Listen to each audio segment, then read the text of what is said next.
Salut tout le monde, bienvenue à cette deuxième vidéo sur le jeu Bayonetta et Tomahawks publié par GMT Games en 2021. Dans cette vidéo, nous allons faire le tour du superbe, je dois le dire, plateau de jeu. Fait qu'on va regarder là, les différents types de spaces qu'il y a sur le plateau de jeu, là, juste pour setter les bases. Puis évidemment, là, dans des futures vidéos, on va élaborer là-dessus. On a déjà vu la track de Point de Victoire, on a déjà vu la track de Raid. Ici, vous avez ce qu'on appelle le Battle Track. C'est là qu'on va suivre là, le nombre de hits qui sont infligés là, par les différentes factions en combat, puis les pénalités de bataille. Puis en tout cas, on va tout voir ça dans le système de combat. Juste à côté, il y a la courte track là, des rerolls de commandants. Là, dans ce jeu-là, les commandants en combat là, vont permettre à certains types d'unités de rebrasser leurs dés là, pour améliorer leurs chances de faire du dommage à l'adversaire. Donc, on traque le nombre de rerolls fournis par chaque commandant ici. Un peu partout, là, vous allez avoir là, des, des- des mini aides de jeu, là, si je peux dire, là, qui sont placées à différents endroits là, sur la map. Vous avez aussi une track pour suivre en quelle année qu'on est rendu. Et à l'intérieur d'une année, là, on va voir les détails dans deux vidéos, je pense, là. Mais vous avez aussi là une track pour suivre à quel action round on est rendu ou à quel ce qu'on appelle une ronde de logistique on est rendu. Là, les trois rondes de logistique étant Fleets Arrive, Colonials Enlist, puis Winter Quarters. Puis quand on arrive à la fin ici, là, ben, si on joue un scénario multi-année, ben, c'est là qu'on va avancer euh, le year marker là, d'une année. Là. Vous avez aussi des losses box, une pour le britannique, une pour le français. C'est là que vous allez garder là, les unités qui ont été éliminées parce qu'elles peuvent éventuellement revenir via des événements ou via une mécanique aussi à la fin de l'année. Puis le britannique a une petite boîte aussi là, qu'on appelle Disbanded Colonial Brigades. Euh, les brigades coloniales, là, dans le fond, là, qui vont se démobiliser, là, si on veut, là, à la fin de l'année, puis qui vont revenir lors d'une certaine ronde de logistique, fait qu'on les met là en attendant. Vous avez aussi, j'ai passé vite par-dessus, là, mais en haut à droite, là, vous avez ce qu'on appelle le Sale Box.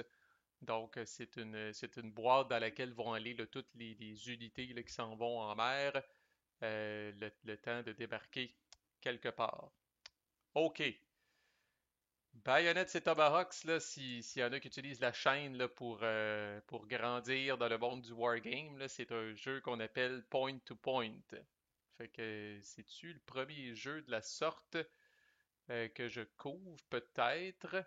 On a vu beaucoup, là, ben beaucoup, on a vu beaucoup de wargames là, avec des hex qu'on appelle hex encounter, là, vraiment avec des hexagones. Là. Euh, on a vu au moins un ou deux jeux aussi, le Fab de Bulge puis Dawn's Early Light, là, qui sont plus des area movement. Ici, c'est point to point. Là. Les unités se trouvent sur un point de la carte en particulier, une space de la carte en particulier, là, et se déplacent de space en space. Là. Ouais, j'avoue qu'à la limite, Nevsky est un point to point, si on veut. Là. On se déplace aussi comme ça là, via des spaces qui sont reliés par des connexions. OK, donc un peu de terminologie, là. Les spaces rouges avec une petite couronne ici, là, c'est ce qu'on appelle des home space britanniques.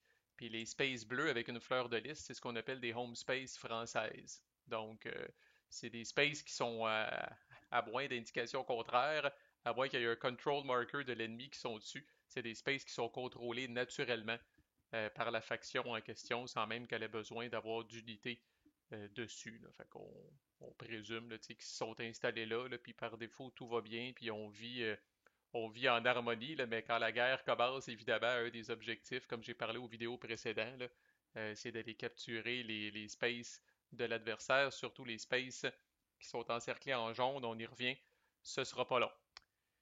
Il y a ensuite les points blancs qu'on voit ici, c'est ce qu'on appelle des wilderness spaces, donc des espaces sauvages, si on veut, qui ne peuvent pas être contrôlés par personne. On ne fait que passer dans ces spaces-là. Là.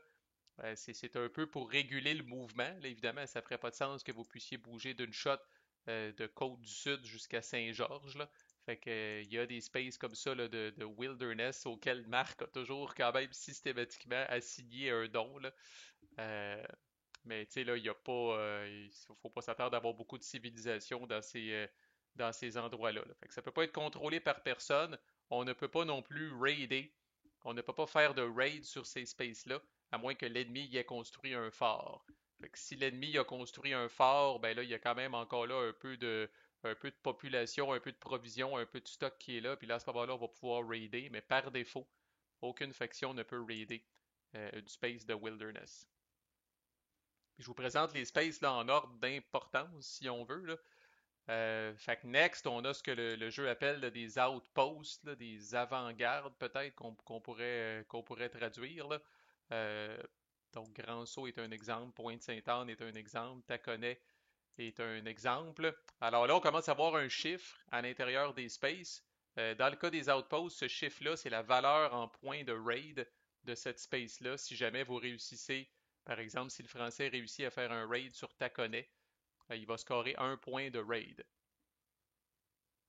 OK? Puis ça, c'est vrai, là, ce que je viens de dire là, c'est vrai pour toutes les spaces qui ont des chiffres. Fait qu'évidemment, c'est plus payant pour le Français, par exemple, de raider Rumford, qui n'est pas un outpost, là, mais on y revient, là, mais c'est juste pour dire que le chiffre à l'intérieur là, de la space, là, c'est sa valeur en points de raid, qui encore là va varier entre 1 et 3. Là. Et il y a certains outposts, fait que j'en parle tout de suite là, pour clarifier. Là. À partir des outposts, vous allez avoir certaines spaces, comme j'ai dit aux vidéos précédentes, qui sont encerclées en jaune. Fait que, entre autres, Miramichi peut être raidé par le Britannique, ça va lui donner un point de raid, mais Miramichi peut aussi être conquise par le Britannique, là, ça va lui donner un point de victoire, parce que c'est aussi ce qu'on appelle une victory space, et on le reconnaît là, par le contour jaune de la space, le nom est écrit en jaune, le stock dedans est en jaune. Vous risquez pas des manquer, là, sont assez évidentes. Là. Fait que ce ne sont pas tous les outposts qui donnent des points de victoire. Fait que Pointe-Sainte-Anne ne donne pas de points de victoire si le Britannique le contrôle. Par contre, Chignecto, oui. Puis les deux, c'est des outposts, mais Chignecto est considéré une victory space et pas Pointe-Sainte-Anne. Ceci dit, si le British piétine Pointe-Sainte-Anne, il peut venir mettre un control marker dessus. Il peut en prendre le contrôle. C'est pas une wilderness space, c'est un outpost, donc le Britannique peut en prendre le contrôle. Ça peut être important lors de certaines mécaniques de jeu. Là. OK, ensuite, une coche de plus, on a ce qu'on appelle des settled spaces. Donc, on pourrait dire des spaces colonisés, là, si on veut, habités, quelque chose de même. Alors, Côte du Sud en est un exemple, Côte de Beaupré en est un exemple, Montréal en est un exemple aussi. Puis là, c'est le même principe que les outposts. Il y a certaines settled spaces qui valent des points de victoire et d'autres non. Alors, Côte du Sud, si les Britanniques en prennent le contrôle, ils vont venir mettre un control marker dessus. Par contre, ça leur donne pas de points de victoire. Si les Britanniques viennent raider Côte du Sud, c'est plus payant qu'un outpost. Ça leur donne 2 points de raid là, qui vont traquer via cette traque-là ici. Là. En passant, j'ai caché des unités là, pour qu'on puisse voir plus facilement là, les trucs dans le module vassal là, pour ceux qui se demanderaient où sont passées toutes les unités. Là. Donc, fait que là, c'est pour revenir sur ce chiffre-là, c'est à la fois le nombre de points de raid que vous avez si vous raidez avec succès la space, c'est le nombre de points de victoire que vous scorez si la space est encerclée en jaune, puis c'est aussi, on va y revenir ça dans un méchant bout, là, mais c'est aussi le nombre de brigades qui peuvent demeurer dans la space en hiver. Fait que, conceptuellement, ça peut représenter aussi la capacité de la space là, à, à héberger des brigades, là, et j'insiste, là, des brigades ennemies. Là. Fait que, par exemple, si le Britannique a pris le contrôle de Côte du Sud, il pourrait laisser 2 brigades là. Là, normalement, là, quand on fait ce que le jeu appelle les Winter Quarters, là, tout le monde s'en retourne chez eux, là, puis on se reverra, on se reverra au printemps. Mais les chiffres à l'intérieur des spaces là, représentent le nombre de brigades qui peuvent rester dans ces spaces-là en hiver. Quand vous êtes chez vous, vous n'avez pas ces limites-là. Là, le Français peut laisser autant de gens qu'il veut à côte du Sud, là, mais le Britannique qui a comme pris le contrôle de côte du Sud, là, tu sais, là, puis qui a un petit peu de contrôle encore à faire sur la population probablement qui est en crise, là, peut laisser un certain nombre de brigades là, égal à la valeur qu'il y a dans le rond. Là. Fait que ce chiffre-là est quand même assez important. Là. Puis à partir des settled spaces, sans exception, vous allez avoir des petites silhouettes à côté qui représentent, si on veut, le nombre de milices qui défendent la space. Fait que ça, on va voir les détails dans les combats, là, mais en gros, s'il y a un combat, s'il y a une bataille à la côte du Sud entre des unités britanniques puis des unités françaises, ben la milice se bat évidemment du côté français. Et pire que ça, même si le British débarque en côte du Sud puis qu'il n'y a pas d'unité française, il doit quand même se frotter à la milice. Alors, c'est pas garanti, c'est sûr que la milice, vous aurez deviné que c'est pas vargeux comme force de frappe, là, mais n'empêche, elles peuvent vous surprendre des fois.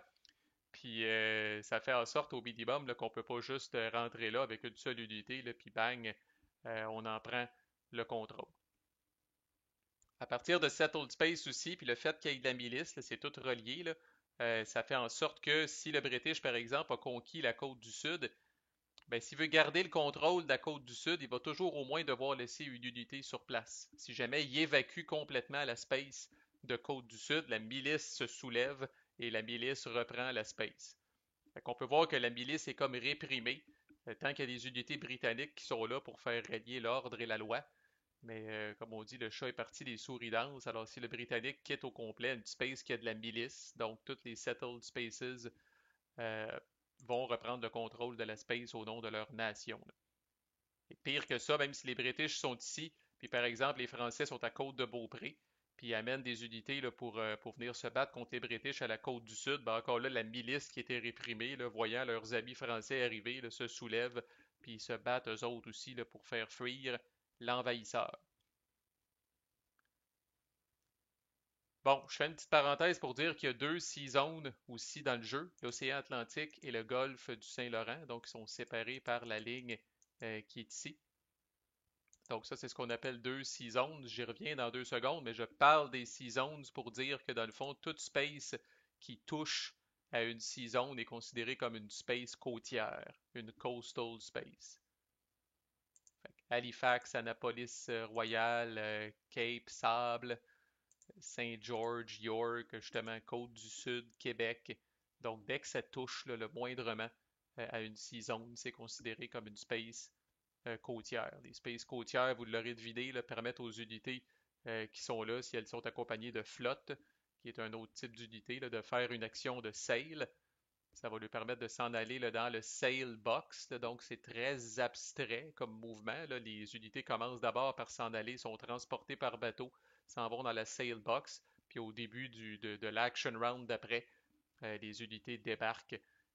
Puis l'endroit où ils peuvent débarquer, là, ça va dépendre de qui a le contrôle des mers. Fait qu'au début, c'est le français qui a le contrôle des mers, mais quand Louisbourg tombe, ce qui est généralement juste une question de temps, surtout dans ce scénario-là, là, quand Louisbourg tombe, ben là, l'anglais prend le contrôle des mers puis peut se promener, peut débarquer partout. On va y revenir. Ensuite, il y a des bases britanniques. Seul le Britannique a des bases ici. Puis c'est quand même assez clair l'iconographie que Marc a faite là, avec l'interdiction puis la fleur de lys. Les unités françaises ne peuvent jamais, jamais, jamais, ever pénétrer dans une base britannique. C'est trop rouge, ça leur fait trop mal aux yeux. Ils peuvent jamais débarquer là. Fait que ça, c'est off-limits aux Français. Toutes les bases sont considérées comme étant des spaces côtières aussi. C'est des endroits classiques où le Britannique va faire entrer ses renforts. Ensuite, il y a des villages indiens. Les villages indiens, on les reconnaît, là, dans le fond, là, c'est pas mal tous des types de space qu'on a déjà vus, là, mais on va les reconnaître par l'espèce la feuille d'érable avec le nom de l'unité ou de la nation indienne à côté. Là. Fait que dans certains cas, c'est le nom d'une unité spécifique, là, comme à Grand Sault, c'est écrit Malécite, à Miramichi, c'est écrit Micmac.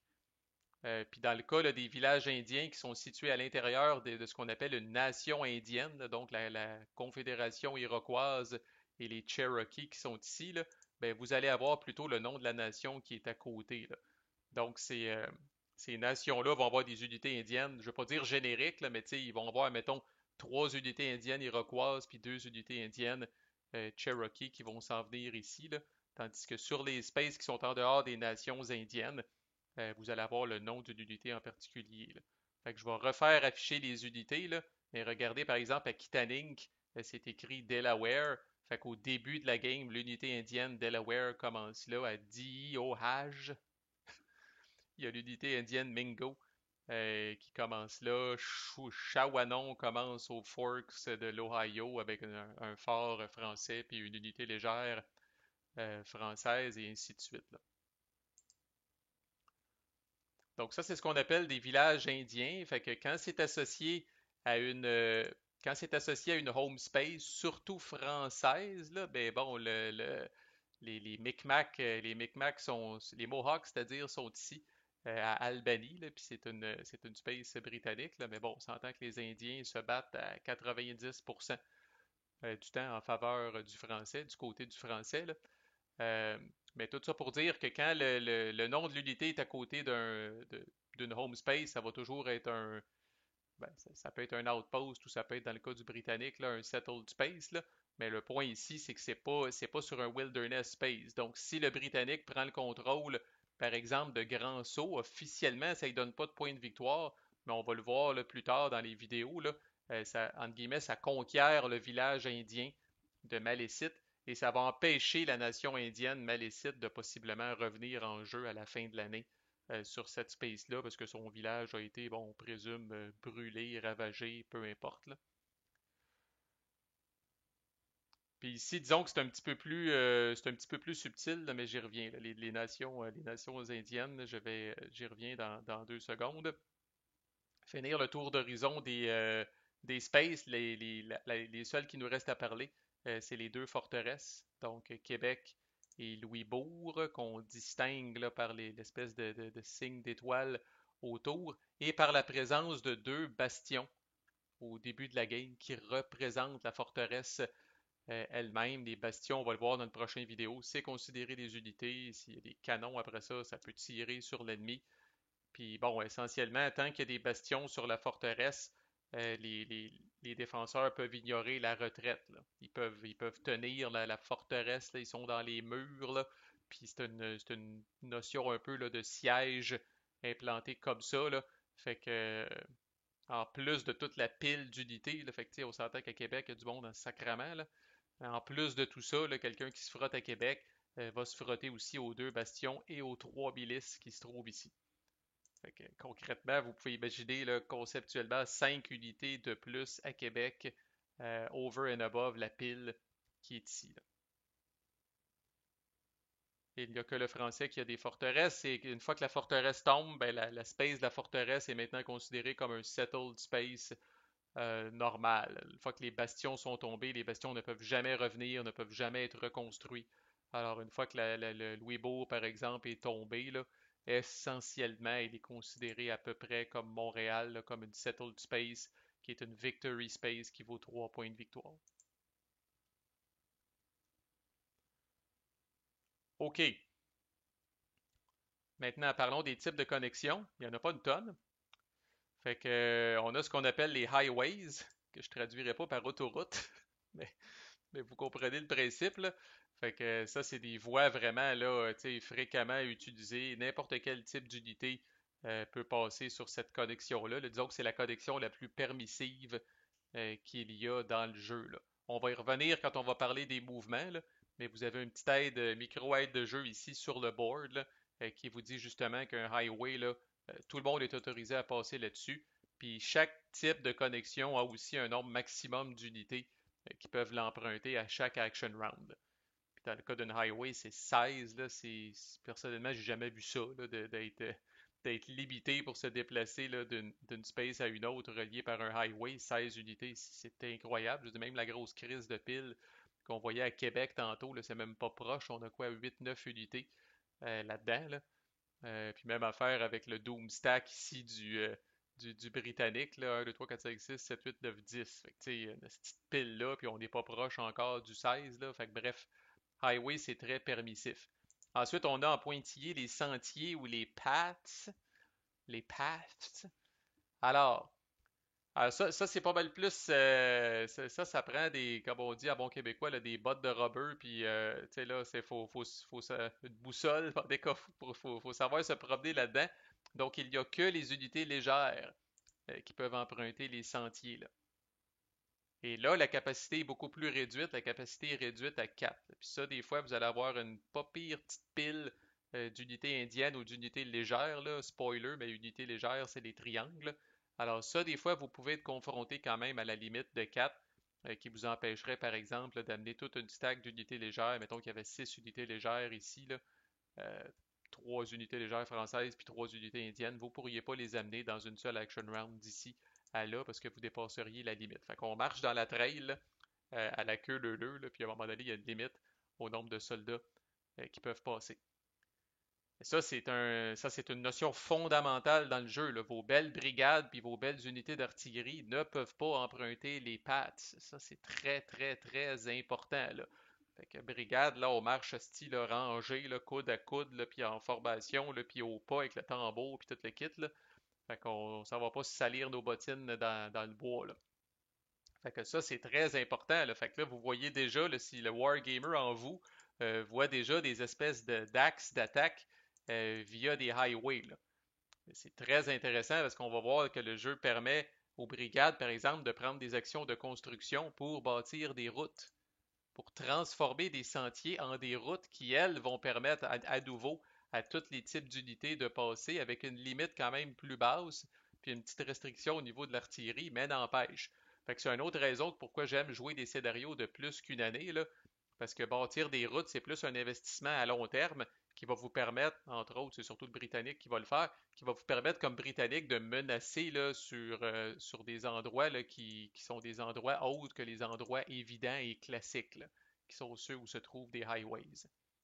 Mais ça, c'est pas une feature de la map comme telle, fait qu'on en reparlera officiellement quand on va parler là, du mouvement, des unités, puis des actions de construction, puis tout le kit. Certains highways et certains paths sont comme en bleu, là, sont comme outlinés en bleu, là. Fait que ça, c'est un exemple de highway outliné en bleu. Ça, c'est un exemple de paths outliné en bleu. Ce que ça veut dire, c'est que les flottes, spécifiquement, peuvent emprunter ces connexions-là là, lors d'un mouvement normal d'armée, là. Les flottes, oui, ils peuvent sailer, puis ils peuvent s'en aller dans le sail box, puis en transportant des unités, puis après ça débarquer quelque part. Mais dans le fond, thématiquement, ce qu'il faut imaginer, là, c'est que des flottes qui se déplacent de York à Saint-Georges, là, en fait, ne sont pas en train de rouler là-dessus, là. C'est qu'ils longent la côte ici, là. Ils suivent le reste des unités, possiblement, là, puis ils longent la côte ici. Alors oui, une flotte avec un Army Movement, peut passer de Saint-Georges à ici, là, même si ça, c'est un path. Et c'est écrit ici, là, Coastal, euh, c'est le symbole des flottes qui est là. Là. Évidemment, les flottes ne peuvent pas transporter des unités en faisant ça. Là, ils longent le bord ici, tout simplement, là, puis ils vous permettent de vous déplacer. Encore là, on va revenir là-dessus dans les règles de mouvement. Bon, il y a certains paths qui ont des conséquences néfastes si vous les empruntez. Marc les a mis en noir pour vraiment que ça vous saute aux yeux, là. Essentiellement, tous les paths qui pénètrent dans des nations indiennes, donc tout ce qui pénètre ici là, dans une space de la Confédération iroquoise ou dans les Cherokees, là, ben, essentiellement, si vous êtes le Britannique, par exemple, puis que vous osez, euh, comme on dit, le trespasser, que vous osez piétiner le territoire iroquois, là, ben, instantanément, les Iroquois se rangent du côté du français. Les Iroquois vont apparaître, vont se soulever dans leur village, vous allez devoir vous frotter à eux autres, là. Puis la nation iroquoise ici, là, on va venir mettre un control marker français là, pour dire que maintenant elle est contrôlée par les Iroquois. Fait que même votre unité qui est partie d'ici et qui est en train de se déplacer là, elle va rencontrer l'unité indienne ici qui va l'attendre de pied ferme. Là. Ça se fait instantanément dès que vous arrivez. Là. C'est pour ça qu'au début de la game, souvent, on va contourner ces endroits-là. Il y a des événements qui peuvent aussi activer ces nations indiennes-là, là, no matter what, même si vous ne les avez pas provoquées, même si vous avez pas piétiné leur territoire, là. Mais généralement, on va essayer de ne pas faire ça prématurément là, pour pas être pogné avec cette menace-là de plus sur les bras. Fait qu'on laisse les nations indiennes tranquilles. ça vaut pour les deux camps, là, je parle. C'est parce que c'est peut-être plus tentant des fois pour le Britannique de prendre un shortcut, mais même affaire, le Français non plus ne peut pas décider de prendre les shortcuts. Là, fait qu'eux autres veulent être laissés tranquilles jusqu'à preuve du contraire. Les Cherokees puis les Iroquois veulent la paix jusqu'à preuve du contraire, là, mais ils n'hésiteront pas à se battre si quelqu'un décide de piétiner leur territoire. Les Seasons, on en a parlé, la Sailbox, on en a parlé. La dernière affaire qui me reste à parler, c'est les colonies. Fait que les space rouges, en fait, là, c'est plus des areas rouges, là, comme la Nouvelle-Écosse ici. Après ça, on a la Nouvelle-Angleterre, New York et New Jersey, Pennsylvania, Delaware, Virginie et le Sud. Donc ça, c'est des colonies britanniques. Ça va être important pour certaines règles, entre autres, justement, les Winter Quarters, où la grande majorité des unités vont devoir retraiter vers des colonies qui sont friendly pour eux autres. Puis en gris, c'est les colonies françaises. Donc nous avons les pays d'en haut, le Canada, l'Acadie, qui inclut, là, dans le fond, là, qui inclut même Louisbourg puis Port-Dauphin, ici. Là. Fait que colonie rouge, area rouge, colonie anglaise. Puis vous avez de toute façon le symbole, encore là, la fameuse couronne, là, puis le fleur de lysée ici là, qui vous aide. Là. Fait que voilà, c'était un primer sur le plateau de jeu.